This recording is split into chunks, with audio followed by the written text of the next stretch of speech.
It began not with a scream, nor with a body, but with a tin, the kind that used to carry biscuits, now resting on a shelf too high for anyone to notice, in a house too quiet for anyone to question.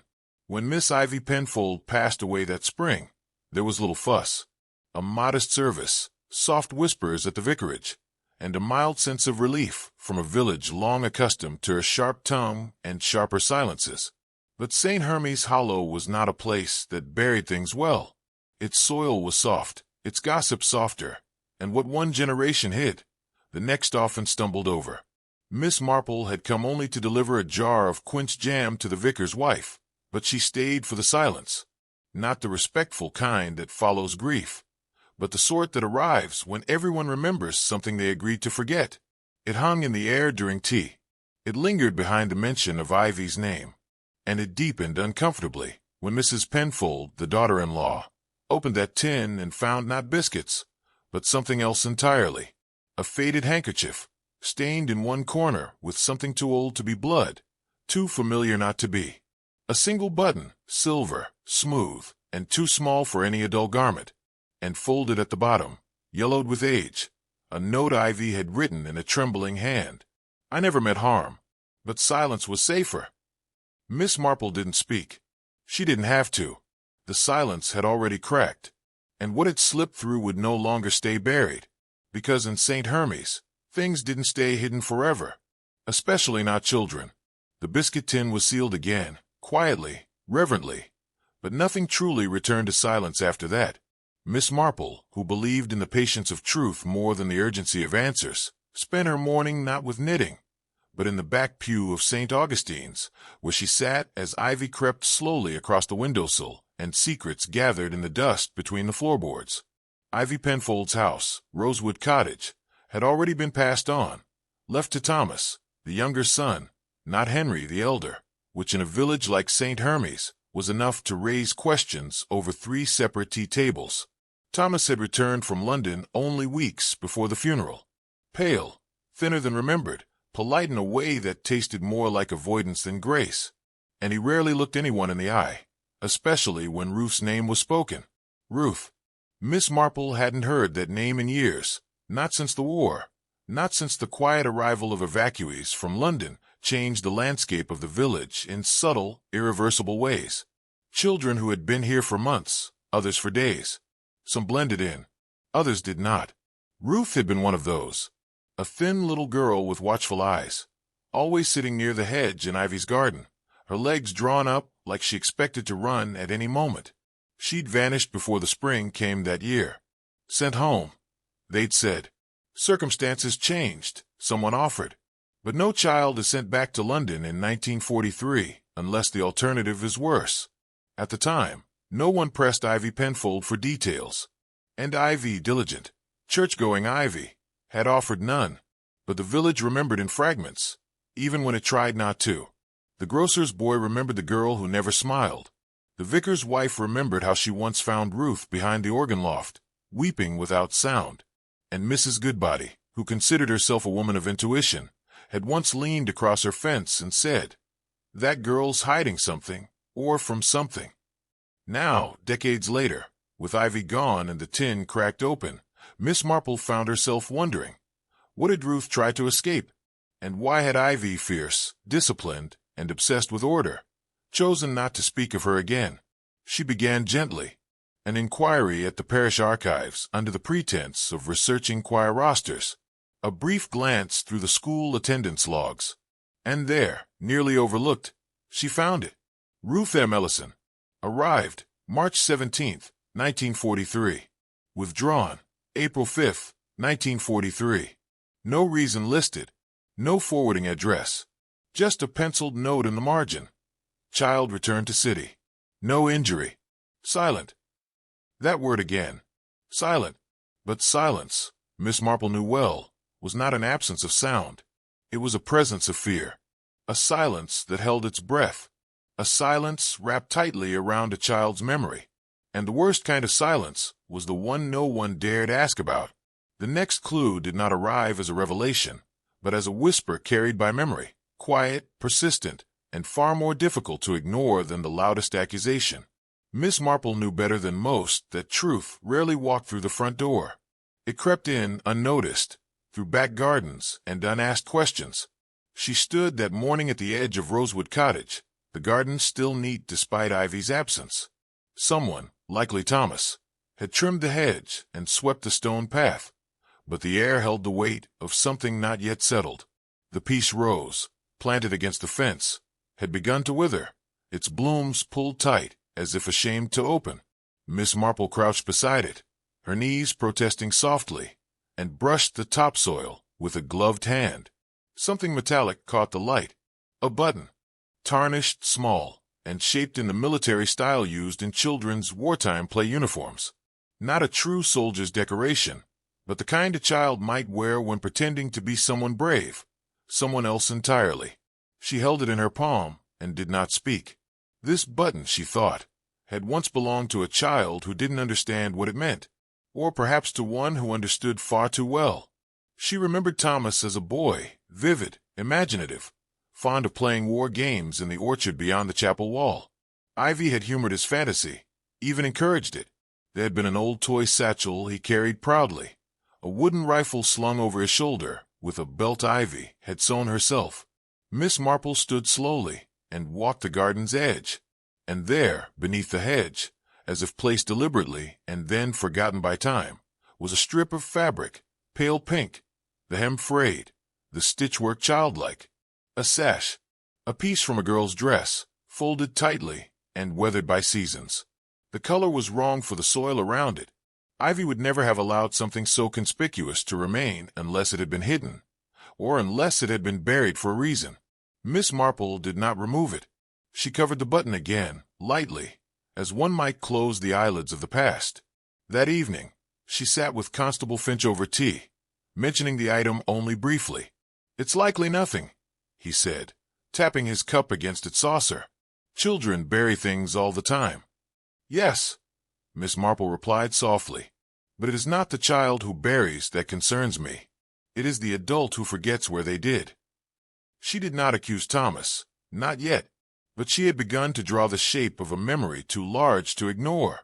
A frightened girl, a sash, a button, and a village that had pretended not to notice when Ruth Ellison was sent away before the violets had bloomed. The past was never truly buried, she thought. It only waited for someone to dig where the roses didn't grow. The hollow green tea room was, as ever, wrapped in the quiet murmur of mid-morning civility.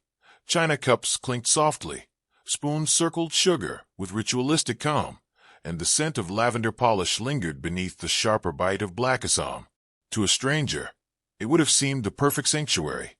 But Miss Marple had lived too long in villages like St. Hermione's Hollow to mistake silence for peace. She sat at her usual corner table, embroidery hoop resting in her lap, though she hadn't threaded a single stitch. Her eyes scanned the room gently.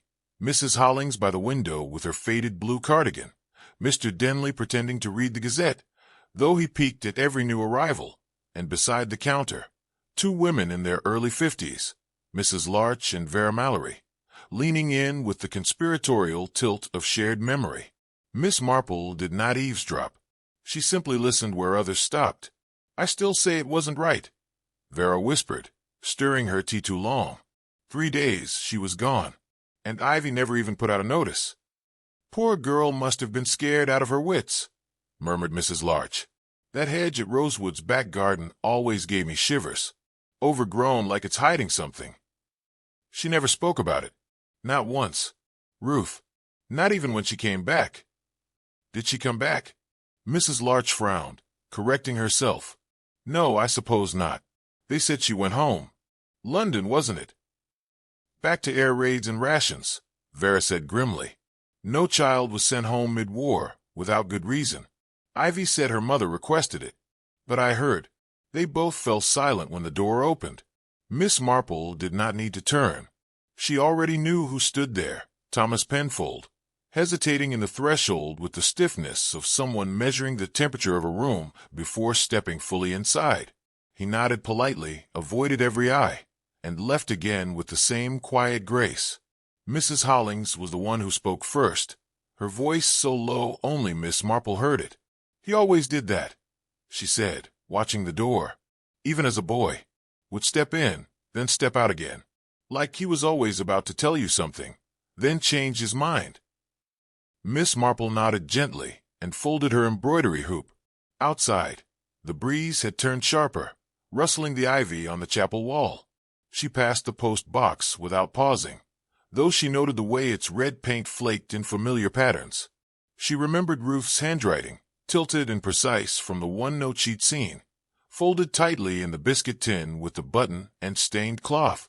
Letters unsent, she thought, speak louder than the ones received. She returned home, placed her shawl carefully over the hall chair, and took down the biscuit tin once more. The cloth still bore its rusty bloom of blood, small, likely from a scrape. But when seen beside the sash, the button, and the whispers of the tea room, it no longer felt like a relic of a childhood fall. It felt like the shape of a truth Ivy had feared too much to tell. That evening, Miss Marple wrote 3 names in her notebook: Ruth Ellison, Thomas Penfold, Ivy, and beneath them, a question she dared not speak aloud just yet: who decided silence was safer than the truth? The next morning arrived gray-skied and unusually still, the kind of weather that seems to listen rather than speak. Miss Marple, having risen before the village bells, walked slowly down the lane past the chapel, her eyes fixed not on the road ahead, but on memory. She turned off the main path, just past the green, where a crumbling stone wall, thick with creeping ivy, marked the boundary behind Rosewood Cottage. She paused, brushing her gloved hand along the wall's uneven face. The ivy had grown thick here, almost unnaturally so, and as she looked more closely, she saw what she had been hoping for: a line of stonework that didn't quite match. Older, yes, but disturbed. Not fresh, but rearranged at some point. And just beneath it, a patch where the ivy roots were thinner, as though something had once been placed there and gently removed.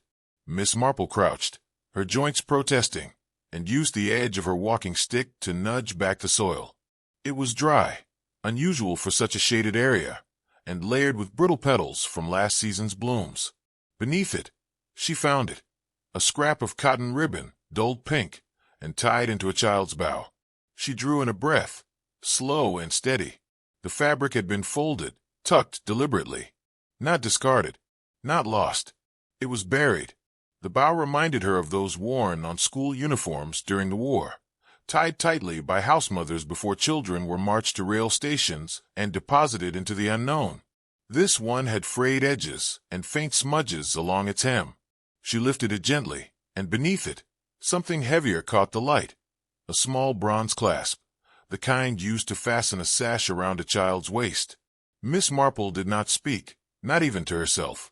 She simply looked at the objects for a long moment, then, as respectfully as a mourner tending a grave, placed them back into the hollow and covered them again with earth and ivy. She stood and turned toward Rosewood Cottage. There was no sign of Thomas, no movement behind the lace curtains, only the still breath of a house that held too many secrets. Later, in her sitting room, she brewed tea but didn't drink it. The unearthed ribbon had spoken not of violence, but of quiet, devastating regret. Not thrown away, but laid to rest. Not evidence, but remembrance. The sash, the clasp, the biscuit tin, all pointed back to the same moment, one that Ivy had lived with quietly for decades, that Thomas had forgotten, or tried to, and that Ruth had carried with her in silence for the rest of her life. Miss Marple opened her notebook and underlined a phrase she had written the night before: who decided silence was safer than the truth? Now, she added one more word beneath it, neatly in pencil: everyone. The sky above St. Hermione's Hollow carried the color of cold pewter that evening, as though the day itself were reluctant to let go of its weight. The streets were quiet, wrapped in the kind of hush that seemed too deliberate to be natural. Even the wind, moving restlessly through the hedgerows, carried with it a sense of memory, old, unsettled, and unresolved. Miss Marple sat in her parlor, a fresh cup of tea untouched on the side table, her thoughts circling the fragment of fabric she had uncovered beneath the rose bush behind Rosewood Cottage. A sash, a child's bow, items not discarded but buried, with tenderness, not guilt. It was the kind of burial that came not from crime, but from unbearable affection laced with fear. She had just set her knitting aside when the knock came. 3 soft taps, hesitant, like someone asking permission not to speak but to confess. When Miss Marple opened the door, she found Mrs. Penfold standing in the porch light. The woman's usual composure was frayed at the edges. Her coat hung loosely from her shoulders, her shoes still wet from the garden path, and in her hands she clutched a faded brown handbag as though it held something living. Miss Marple stepped aside without a word, allowing her in. They sat across from one another in the sitting room, where the fire was low and the shadows long. The mantel clock ticked steadily, as if measuring the distance between 2 truths. Mrs. Penfold opened the handbag with fingers that trembled more from memory than cold, and drew out a small envelope wrapped in flannel cloth. Its edges were soft with time, and the handwriting across the front, faint, slanted, read simply, "My dearest R. I found it sewn into the lining of one of Ivy's old shawls," Mrs. Penfold said, barely above a whisper. "I didn't tell Henry. I didn't know what to do with it. I thought perhaps you would understand." Miss Marple took the letter gently and unfolded it, smoothing its creases as though straightening something fragile from the past. "I made a terrible mistake," the letter began. "I told you it wasn't real. I said you'd imagined it, because I couldn't bear what it meant. You were a child, and I was meant to protect you. Instead, I feared what people might say. I chose silence, and in doing so, I abandoned you. You were right to leave. I hope one day you will forgive me. Yours always, Ivy." The room fell into stillness as the words lingered in the space between them. There was no need to read the letter aloud. Its weight was felt in every line, every pause. The ink, though faded, still bled with sorrow, and Miss Marple knew instantly that this was no ordinary note. It was a reckoning, a quiet confession written not to excuse, but to release. "She never posted it," Mrs. Penfold murmured. "She folded it up and hid it, like she did with everything that hurt too much to name." Miss Marple refolded the letter with care, her fingertips brushing the edge as though trying to soothe the regret still held within it. "She didn't hide it out of malice," she said softly. "She hid it because she feared that truth would be louder than love, that if Ruth's story was believed, if her fear was acknowledged, it would ruin everything Ivy had built for her son. And so she silenced her, not to harm her, but to protect Thomas. And in doing so, she wounded them both." Mrs. Penfold's chin dipped, her eyes cast low, as though she too had come to the same understanding, but could not bear to speak it aloud. After a long silence, Miss Marple rose and went to her writing desk. She opened the drawer slowly and removed a pair of white gloves. "Come," she said gently. "There's something more we must find." By twilight, the 2 women stood together in the chapel archive at the back of St. Augustine's, surrounded by brittle hymnals and ledgers thick with dust. Miss Marple's gloved hands moved methodically through a narrow folder marked Evacuees, 1943. The pages crackled softly, as if whispering secrets long held. Halfway down the ledger, in delicate typeface, the name appeared: Ruth M. Ellison, arrived March 17th, withdrawn April 5th. No exit interview. No cause listed. Just a pencil note beside the name. Removed home. Child did not settle. Miss Marple stared at the line, her expression unreadable. The word settle echoed in her mind. What a soft word for something so sharp. Not settled. Not believed. Not protected. The silence around Ruth had been made official. Filed away. She wasn't returned because she missed her family, Miss Marple murmured. She was returned because she was no longer wanted. She'd made herself too complicated, too inconvenient. On the way home, the path passed beneath the hedge that once separated the vicarage from Rosewood Cottage. The sky was darker now, but in the hush that hung over the hollow, Miss Marple felt something easing. Not peace, perhaps, but understanding. And understanding, she knew, was a step closer to healing. Later that night, seated once more in her parlor, she unfolded the letter again, letting the candlelight pass over Ivy's fading script. The ink may have aged, but the sorrow had not. It sat within the words like water pressed into stone.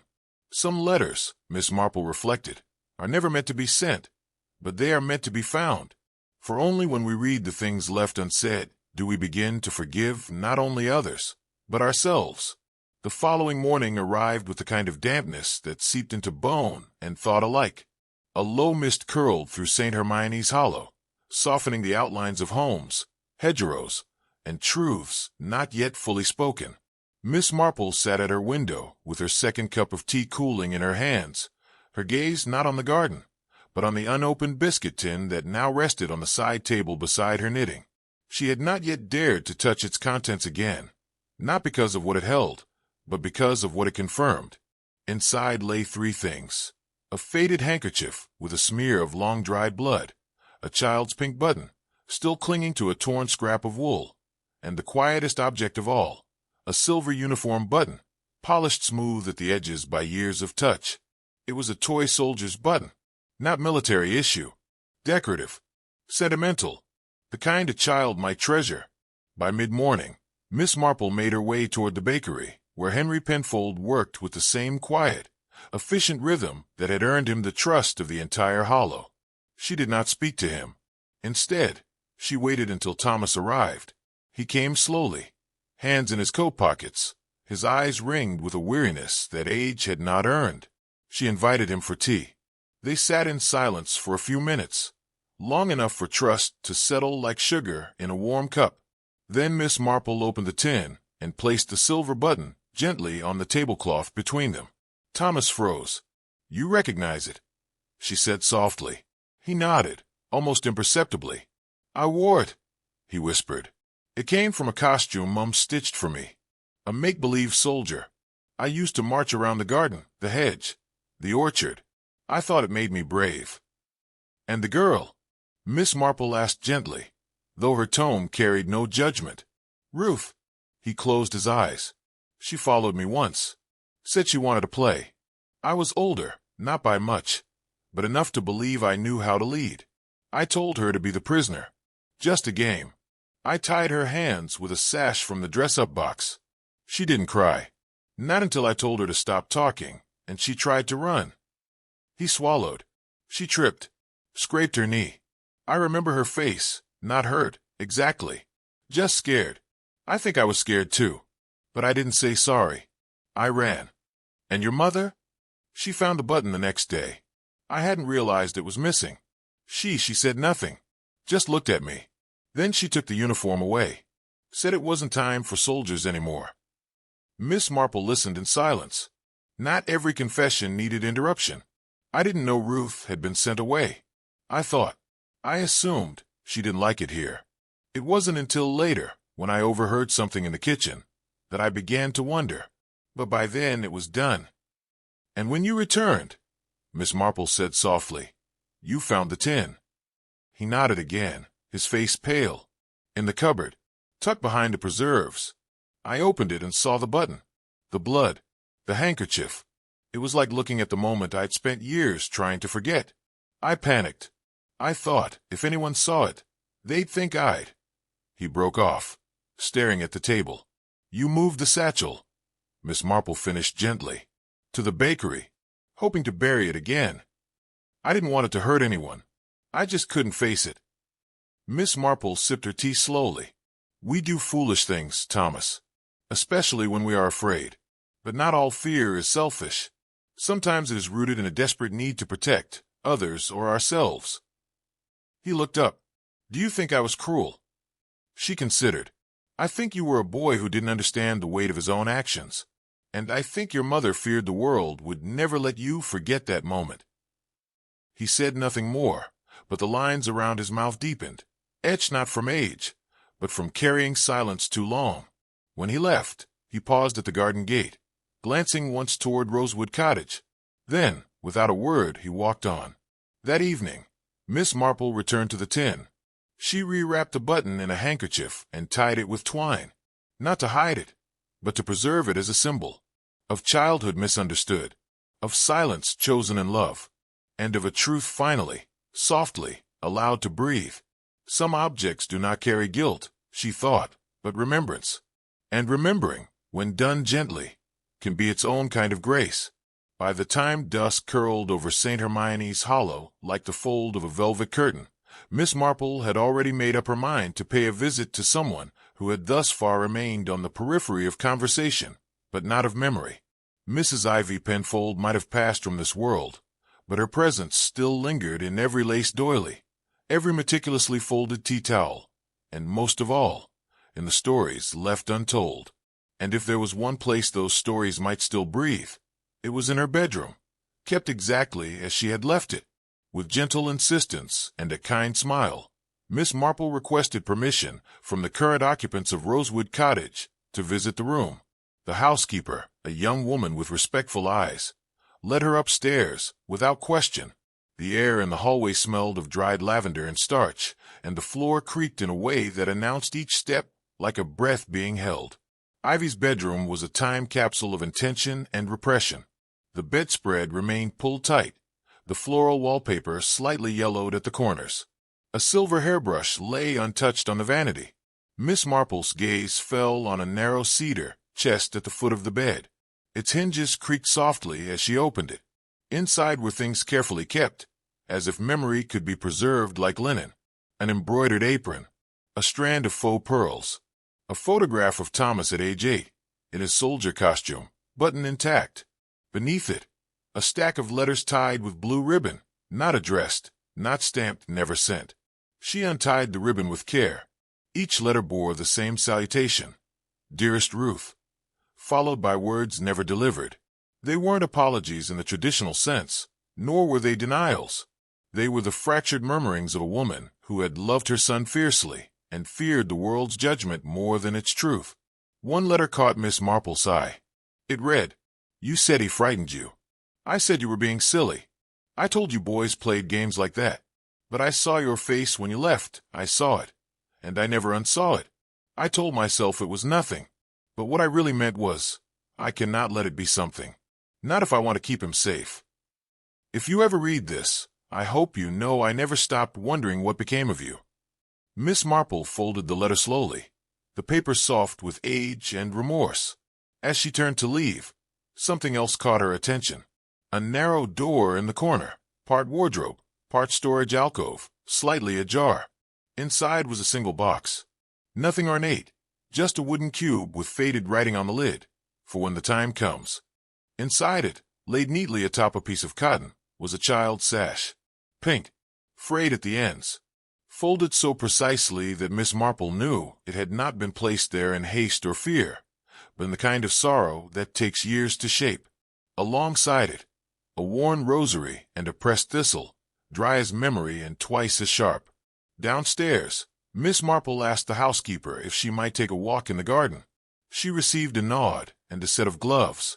The garden had changed, grown softer around the edges, but one thing had remained, the rose bush, the Queen of Sweden, still blooming delicately, pale pink petals scattered at its base like forgotten words.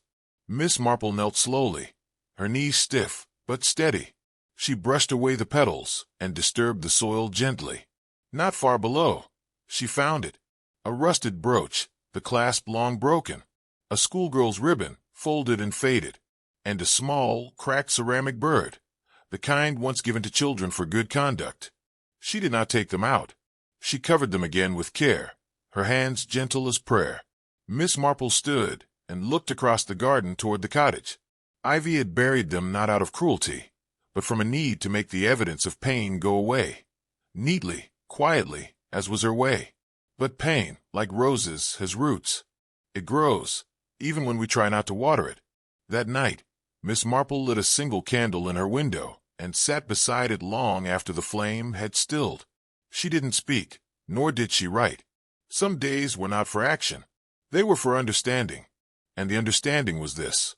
Ivy Penfold had not committed a crime, but she had committed a silence, one that had traveled across time and through people like a whispered superstition. She had preserved the truth in linen, in cedar and soil. She had loved her son, but not enough to believe he could survive honesty. In Miss Marple's experience, that was often the more dangerous kind of love. Morning came with the faint scent of rain and the hush of something unresolved. Miss Marple rose early, earlier than most in St. Hermione's Hollow, and sat with her tea as the village blinked itself awake. The truth, once glimpsed, had a way of lingering, not like a thunderclap, but like fog across the fields. Slowly, gradually, it wrapped itself around everything. She had seen enough, read enough, and listened in silence long enough to piece it all together. Yet she knew the real weight of the matter wasn't in the proof, but in the pain, the quiet, generational ache no one dared to name aloud. At the post office, she collected a telegram. Not hers, but one that had mistakenly been slipped into her box. It was addressed to Eleanor Finch, Thomas Penfold's cousin. The message was short and signed. "Do you still remember what we said we never would?" Miss Marple brought it with her to the vicarage, where the kettle had just begun to boil, and the vicar's wife, who had once known every child's middle name in the parish, seemed more forgetful than usual. "We used to talk about Ruth," she said softly, stirring the sugar absent-mindedly, after she left. But it was always in half-thoughts. No one ever wanted to say too much. Ivy saw to that. "And did you believe Ruth?" Miss Marple asked, without judgment. The vicar's wife looked away, and for a moment she was not the composed matron of the parish, but a woman who had once been young, uncertain, and caught in the polite cage of someone else's fear.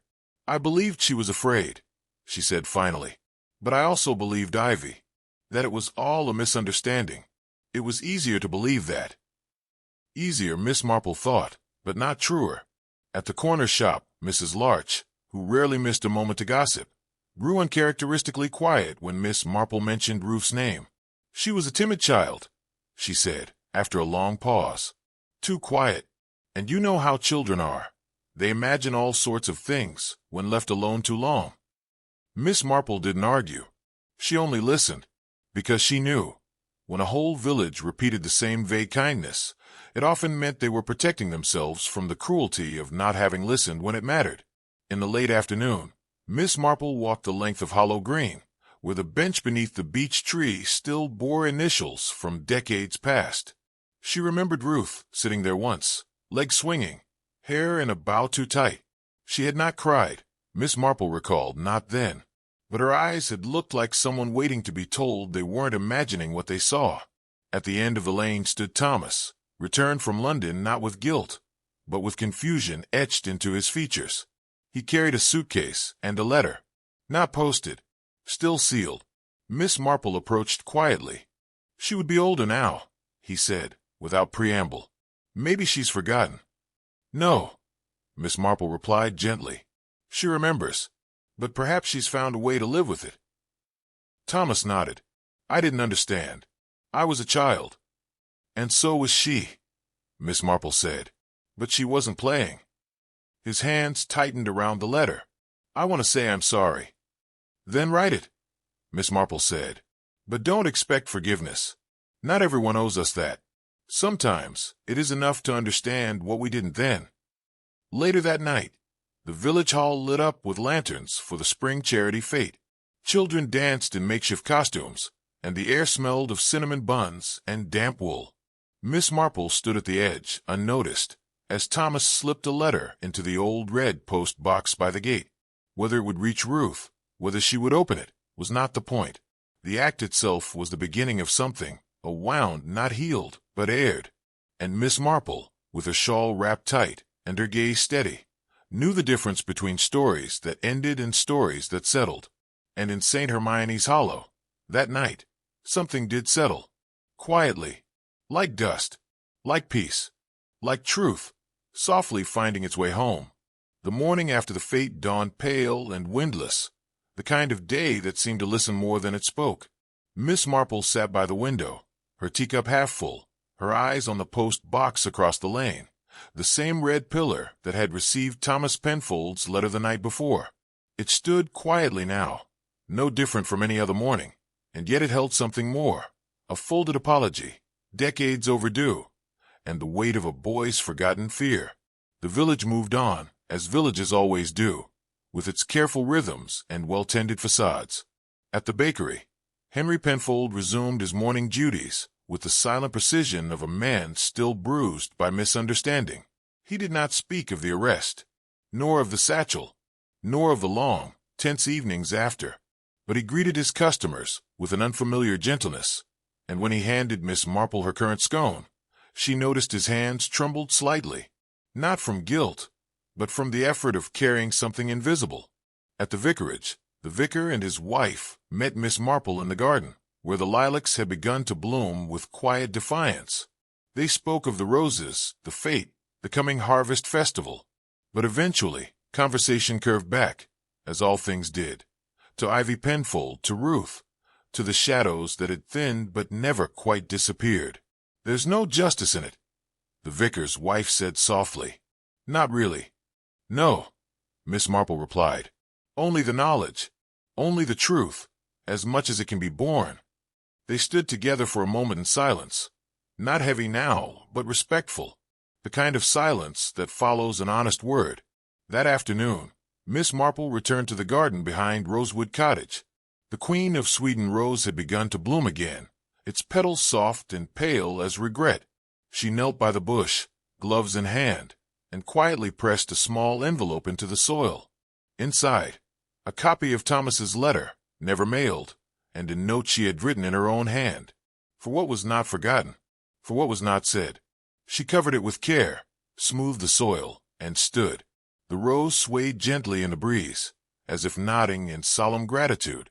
That evening, the sky turned a deep lavender, and the church bell tolled, one long, low chime that rolled over the hills and lingered in the hollows. Not for a service, not for a death, but perhaps, Miss Marple thought, for a kind of ending all its own. She took her tea on the porch as the day settled into hush. Birds called low in the hedges. A fox passed by without urgency. Somewhere, a child's laughter echoed from the green, innocent and unknowing. Miss Marple watched it all with eyes that had seen too much to be surprised, and a heart still willing to be moved. She thought of Ivy, of Ruth, of Thomas, of the lives wound together by love, by silence, and by the choices that fall somewhere in between. Some stories do not end in courtrooms or headlines. They end in gardens, in folded letters, in a boy walking quietly away from his past, and in a woman like Ivy Penfold, who tried, in her own broken way, to hold everything together with threadbare kindness and a cupboard full of secrets. Miss Marple folded her shawl tighter and smiled, not in victory, but in understanding, because the truth, once known, does not always roar. Sometimes it simply rests, and in St. Hermione's Hollow, at last, the silence had found a place to do just that.